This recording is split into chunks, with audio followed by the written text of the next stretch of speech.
अस्सलाम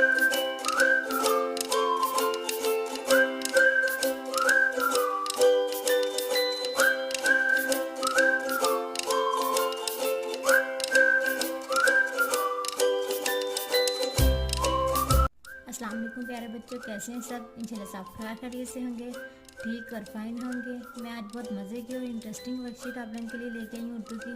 हमने इसमें लिखना है कि एक पहला मैंने जो लफ्ज़ लिखा है उसके आखिर में जो हरफ आता है उससे हमने नेक्स्ट लफ्ज़ बनाना है।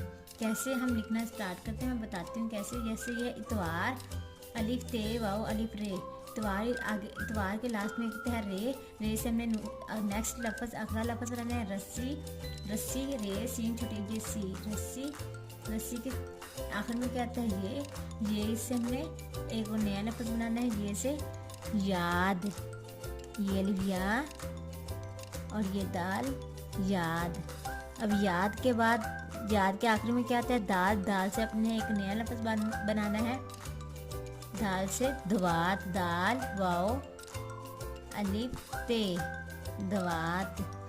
दवात के आखिर में क्या आता है ते के से एक अपने नया लफ्ज़ बनाना है ताला। ते अलिफ ता लाम अलिफ ला ताला।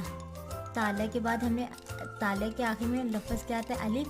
अलिफ से हमने एक और नया लफ्ज़ बनाना है इंसान। अलिफ नून सीन अलिफ नून इंसान। कैसे मैंने ये ट्रेन चलाई है, कितनी मज़े की है कि हमने एक लफ्ज़ लिखा उसके आखिर में जो हरफ होगा उससे हमने नया लफ्ज़ बनाया। जैसे इतवार, इतवार के आखिर में आता है रे के आखिर में रस्सी। रस्सी के आखिर में क्या था ये से हमने दूसरा लफ्ज़ बनाया है याद।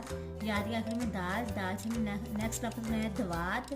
दवात के आखिर में ते था ते से हमने नेक्स्ट लफ्ज़ बनाया ताला। ताले के आखिर में अलिफ आता है। अलिफ से हमने नया लफ्ज़ बनाया है इंसान। कैसे? मेरी वीडियो पसंद आई तो लाइक और सब्सक्राइब कीजिए। लाइक और सब्सक्राइब करना ना भूलिएगा मेरे चैनल को। Thank you so much. अल्लाह हाफिज़ प्यारे बच्चों, बाय बाय।